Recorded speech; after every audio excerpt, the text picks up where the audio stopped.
शेतकरी बांधवांनो नमस्कार. मी विक्रम रामापुरे, यारा फर्टिलायझर्स कंपनीचा प्रतिनिधी. आज आपण आलेलो आहे विनोद भाऊ कारोडे यांच्या शेतामध्ये. त्यांनी आपल्या याराविटा सेनिफॉस आणि याराविटा इजी बूस्ट या दोन प्रॉडक्टची आपली कपाशीवर फवारणी केली होती. आज जवळजवळ एक 7 ते 8 दिवस झालेले आहेत आणि कपाशीमध्ये झालेले बदल वगैरे आपण त्यांच्याशी जाणून घेऊ. नमस्कार भाऊ. नमस्कार. आपला परिचय. मी विनोद कारोडे, कडेगाव बाजार, तालुका तेलारा.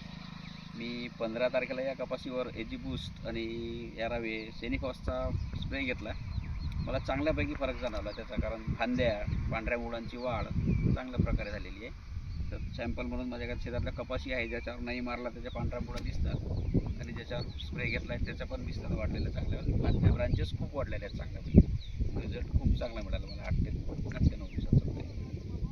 आता या ह्या जो झाड आहे याच्यामध्ये आपण कंट्रोलवाला प्लॉट झाड ठेवलेलं आहे. याच्यामध्ये आपण बघू शकता तुम्ही स्प्रे घेतलेला नाही. तर याच्यामध्ये पांढऱ्या मुळ्यांची संख्या वगैरे, मुळांचं तंत्र वगैरे, फुटवा वगैरे कमी जाणवते.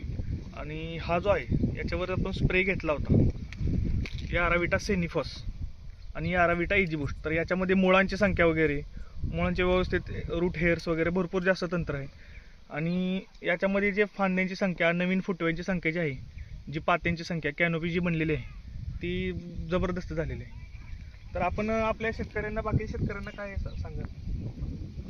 माझ्या माहिती हिशोबाने समजा बाकीच्या प्रॉडक्टपेक्षा याचे रिझल्ट चांगले आहे. आणि वाढ पांढऱ्या मुळांची किंवा फुलपात्या, डांग फांद्या, जशा जेव्हा जास्त आपल्याला फांद्या मिळाल्या तर आपल्याला माल म्हणजे ॲव्हरेजमध्ये जास्त हे होईल, कारण त्याला बोंडा जास्त पकडतील, पात्या फुल हे जास्त प्रमाणात लागेल. धन्यवाद.